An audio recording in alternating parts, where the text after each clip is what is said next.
नमस्कार दोस्तों, आज की ताजा खबर। भारत के खिलाफ ट्रंप की धमकी, उल्टा अमेरिका को महंगा पड़ सकता है जवाबी टैरिफ। जानेंगे क्या है मामला। तो वहीं दूसरी तरफ डोनाल्ड ट्रंप को चीन ने दी चुनौती। जहां एक तरफ ये सब कुछ चल रहा है तो वहीं दूसरी तरफ गाजा में तबाही के बाद नई उम्मीद, अरबों देशों ने बनाया मास्टर प्लान। जियोपॉलिटिक्स में बहुत कुछ चल रहा है, जानने को मिलेगा बहुत कुछ। आइए जानते हैं इन खबरों को विस्तार से।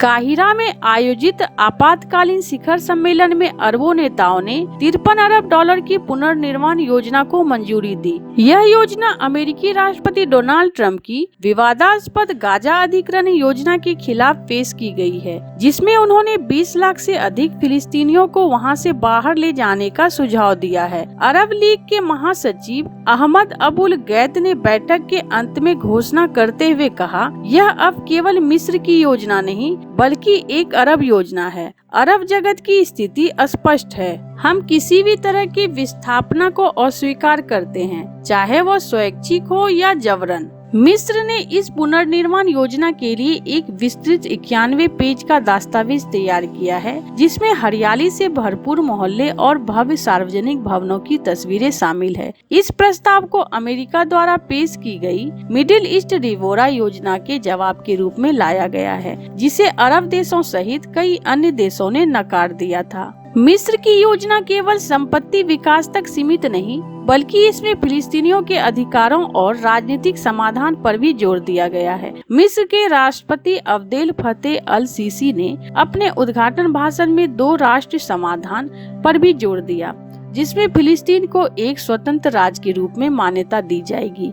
हालांकि इजराइल के प्रधानमंत्री बेंजामिन नेतन्याहू और उनके सहयोगी इस समाधान को पूरी तरह खारिज कर चुके हैं। नए प्रस्ताव के अनुसार गाजा को फिलिस्तीनी सरकार के अधीन एक गाजा प्रबंधन समिति द्वारा अस्थायी रूप से चलाया जाएगा, जिसमें योग्य टेक्नोक्रेट शामिल होंगे। हालांकि इसमें यह स्पष्ट नहीं किया गया है कि इसमें हमास की क्या भूमिका होगी। केवल इतना कहा गया है कि उग्रवादी गुट एक बाधा है और यदि इजराइल के साथ संघर्ष के मूल कारण समाप्त हो जाते हैं तो इस मुद्दे का समाधान हो सकता है। अरब देशों के बीच इस बात पर मतभेद है कि हमास को पूरी तरह समाप्त किया जाए या इस निर्णय को फिलिस्तीनियों पर छोड़ दिया जाए। हालांकि हमास ने संकेत दिया है कि वह गाजा के प्रशासन में कोई भूमिका नहीं निभाएगा, लेकिन उसने अपने हथियार डालने से साफ इनकार कर दिया है। मिस्र ने इस योजना को विकसित करने के लिए वैश्विक बैंक, दुबई के होटल डेवलपर्स और अन्य वैश्विक विशेषज्ञों की सहायता ली है।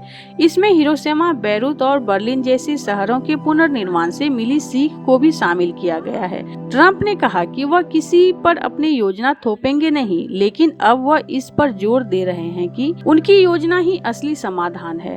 अब यह अरब देशों और उनके सहयोगियों के ऊपर है, वे अपनी योजना को सफल साबित करें। तो वहीं दूसरी तरफ अमेरिकी राष्ट्रपति डोनाल्ड ट्रंप की नई टैरिफ नीति पर पलटवार करते हुए चीन ने बुधवार को कहा कि अगर अमेरिका ने व्यापारिक प्रतिबंधों के रूप में युद्ध की शुरुआत की है तो वह इस पर मुकाबला करने के लिए पूरी तरह से तैयार है। चीन ने यह भी स्पष्ट किया कि अगर अमेरिका व्यापारिक युद्ध को आगे बढ़ाने का मन बना चुका है तो ड्रैगन इस लड़ाई को अंत तक लड़ेगा। चीन ने अमेरिका स्थित दूतावास ने एक बयान में कहा, अगर अमेरिका को युद्ध चाहिए, चाहे वह टैरिफ युद्ध हो, व्यापार युद्ध हो या कोई और प्रकार का युद्ध, तो हम इसे अंत तक लड़ने के लिए तैयार हैं। यह बयान अमेरिकी राष्ट्रपति डोनाल्ड ट्रंप द्वारा 2 अप्रैल से भारत, चीन और अन्य देशों पर टैरिफ शुल्क लगाने की घोषणा के बाद आया है। अमेरिकी राष्ट्रपति डोनाल्ड ट्रंप ने अमेरिकी कांग्रेस के संयुक्त सत्र को संबोधित करते हुए कहा कि भारत और चीन सहित अन्य देशों द्वारा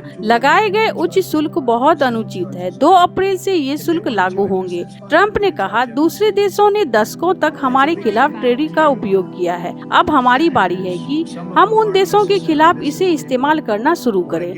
यूरोपीय संघ, चीन, ब्राजील, भारत, मेक्सिको और कनाडा, क्या आपने इनके बारे में सुना है? अनगिनत अन्य देशों ने हम पर जो टैरिफ लगाए हैं वो हमारी तुलना में बहुत अधिक है। यह बहुत अनुचित है। ट्रम्प ने स्पष्ट किया कि अब अमेरिका उन देशों के खिलाफ जवाबी कदम उठाने का मन बना चुका है जिन्होंने अमेरिकी उत्पादों पर उच्च शुल्क लगाया है। चीन ने इस कदम का प्रतिवाद करते हुए कहा कि वह अमेरिकी व्यापारिक रणनीति का मुकाबला करने के लिए तैयार है। यह स्पष्ट रूप से एक तनावपूर्ण व्यापारिक माहौल की ओर इशारा करता है जिसमें चीन और अमेरिका के बीच पहले से ही कई मुद्दों को लेकर मतभेद थे।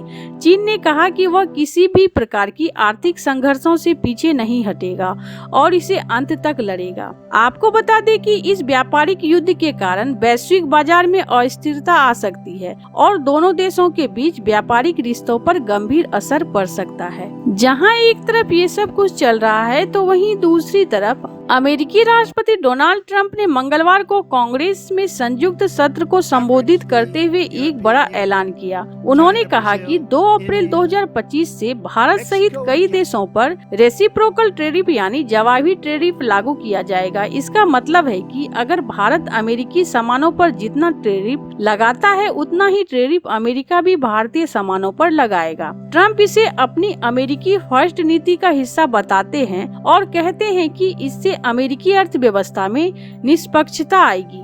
लेकिन क्या यह नीति वाकई अमेरिका के लिए फायदेमंद होगी या फिर इससे भारत को कुछ मौके मिल सकते हैं और वैश्विक व्यापार पर इसका क्या असर पड़ेगा? आइए इसे आसान भाषा में समझते हैं। सबसे पहले यह समझ लेते हैं कि रेसिप्रोकल टैरिफ होता क्या है। मान लीजिए भारत अमेरिका से आने वाले मोटरसाइकिल पर 100% टैरिफ लगाता है। अब वह ट्रम्प कह रहे हैं कि हम भी भारत से आने वाले सामानों जैसे टेक्सटाइल या स्मार्टफोन पर 100% टैरिफ लगाएंगे, यानी जैसा तुम करोगे वैसा हम करेंगे। ट्रम्प का मानना है कि भारत जैसे देश अमेरिकी सामानों पर ज्यादा टैरिफ लगाकर फायदा उठाते हैं, जबकि अमेरिका अपने बाजारों को खुला रखता है। अब वे इस असंतुलन को खत्म करना चाहते हैं। ट्रम्प की यह नीति अमेरिका के लिए उल्टा पड़ सकती है।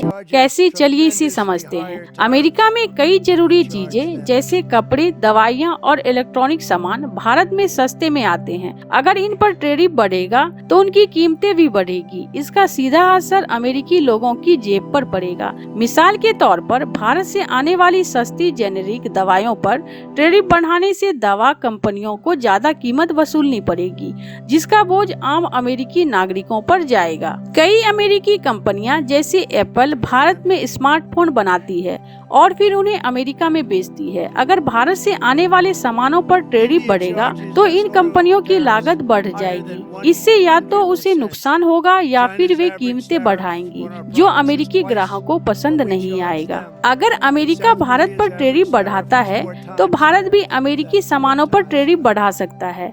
अभी भारत अमेरिका से कच्चा तेल, मशीनरी और बादाम जैसी चीजें खरीदता है।